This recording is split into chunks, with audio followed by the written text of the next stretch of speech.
E eu começo o programa de hoje com um assunto polêmico, um assunto que às vezes as pessoas não gostam de falar, mas a gente está tentando aqui, através desse assunto, desmistificar o tema e ajudar bastante gente.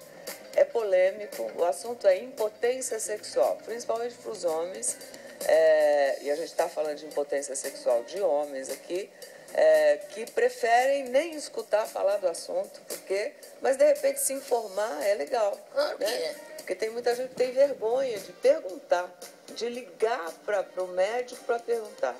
É uma disfunção que no Brasil é 2,5 vezes maior do que a média mundial. Caramba! E eu tenho aqui uma informação de que, por ano, segundo a Sociedade Brasileira de Urologia, surgem cerca de 1 milhão de novos casos de impotência sexual no Brasil. Nossa!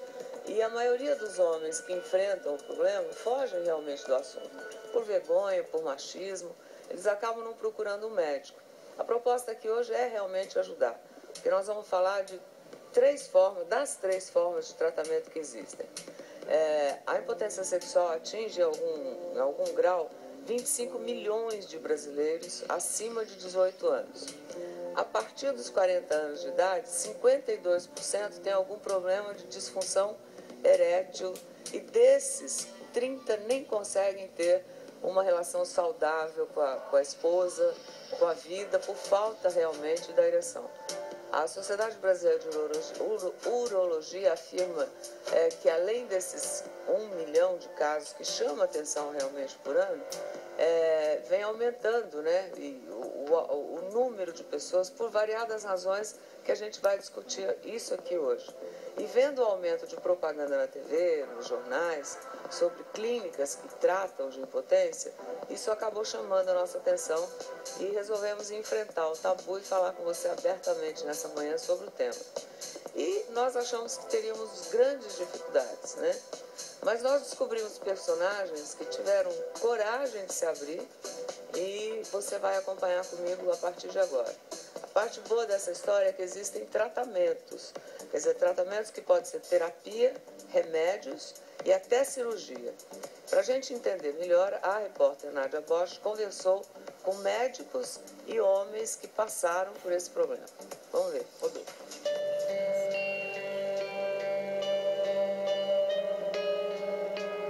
Eles escondem o rosto, mas dão voz a dezenas de milhões de brasileiros. É preciso coragem para você admitir o fracasso, né?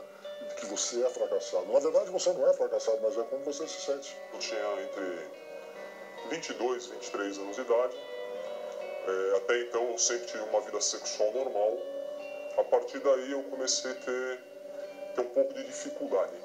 E não pense que isso acontece só por aqui.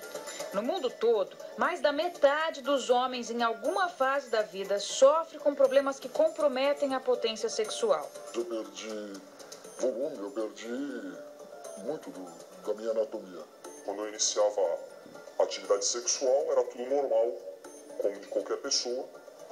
Passava um pouquinho o tempo, esse quadro mudava. Eu perdia essa ereção. Eu me sentia muito, muito mal, porque eu não tinha segurança. Isso me levou a uma série de restrições.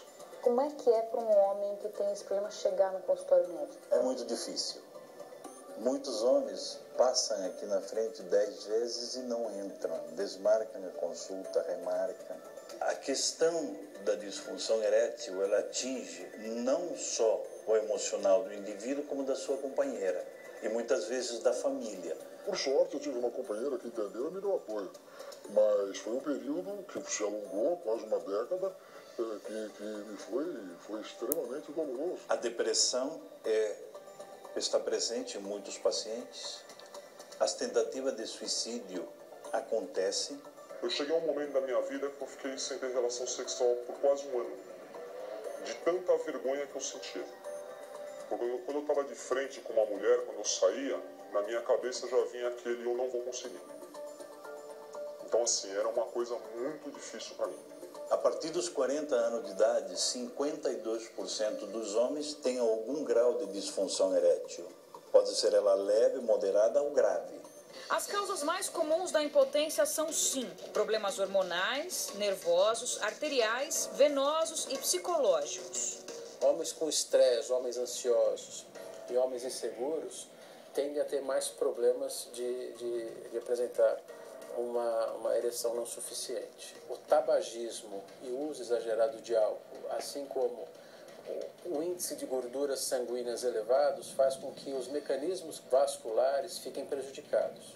À medida que o indivíduo vai avançando na idade e que doenças, ou seja, comorbidades, como por exemplo hipertensão arterial, dislipidemias, que são colesterol alto, triglicerídeos altos, a diabetes, causam disfunção erétil. E essa população toda sofre disto. Em 2003, o Mais Você falou sobre o assunto. Para mim, só resolveu com a prótese. E quando resolveu com a prótese, foi realmente a solução do problema.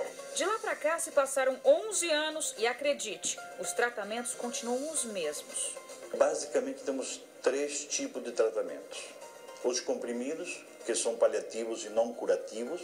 Isso precisa ser dito e as pessoas precisam entender.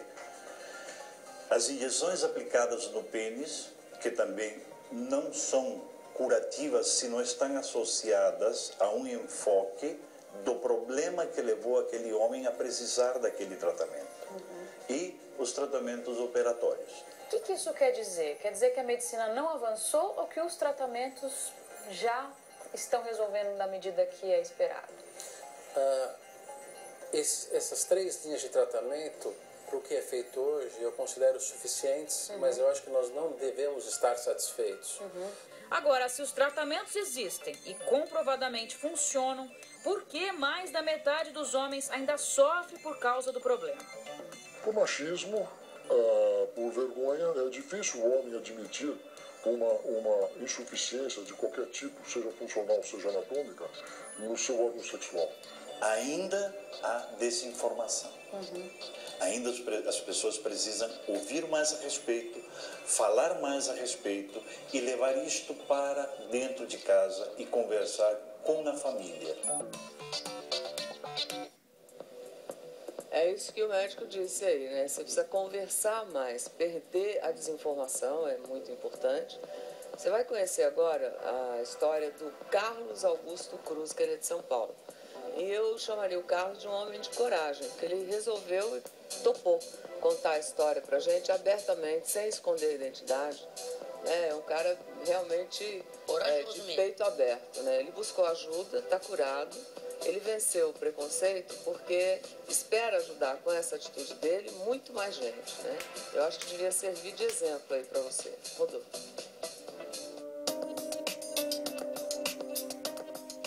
Carlos não tem vergonha nem medo de ser feliz.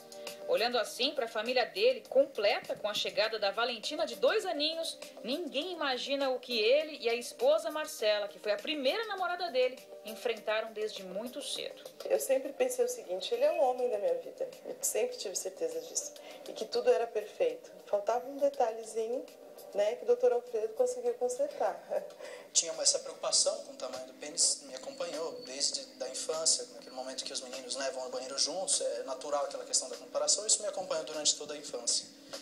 E hoje eu entendo que essa preocupação chegou a um nível tal que eu criei uma defesa, né? O primeiro passo é reconhecer que existe um problema, que não é fácil, né? E aí, tendo isso em mente, procurar a solução. Essa situação, ela caminhou por praticamente 3 anos, né? E chegou um momento em que a gente via que a coisa não mudava. E aí, a minha então namorada, hoje minha esposa, ela é uma pessoa assim, muito direta, uma mulher decidida, que sabe o que quer. E um dia ela falou pra mim: olha, a gente vai ter que dar um jeito nisso. Eu, resolvendo esse problema, a gente não sabia se tinha solução, se não tinha, mas enfim, a gente precisa fazer alguma coisa. Então eu vou procurar o meu caminho, você vai procurar o seu e vamos tentar ser feliz, porque a gente merece. E isso acendeu a luz vermelha, né? Então eu busquei auxílio médico. Eu me lembro até hoje do dia que eu fiz a primeira ligação. Primeiro eu tentei mandar um e-mail para a clínica, eles me responderam prontamente, mas dizendo: olha, você vai ter que ligar e vir aqui, que era o que eu queria evitar, né?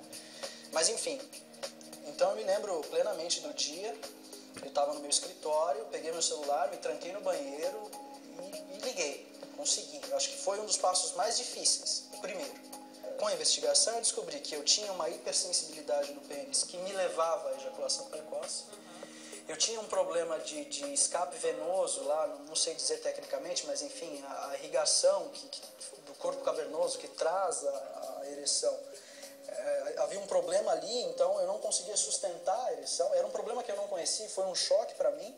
Eu fiz uma cirurgia de 5 procedimentos para resolver todos os problemas que foram diagnosticados durante essa investigação. Como é que você se sente hoje? Felicidade, acho que é a palavra que pode descrever. Até porque não é só a questão sexual. A partir do momento que você resolve uma angústia que te acompanhava desde a infância, uma insegurança, a vida inteira muda.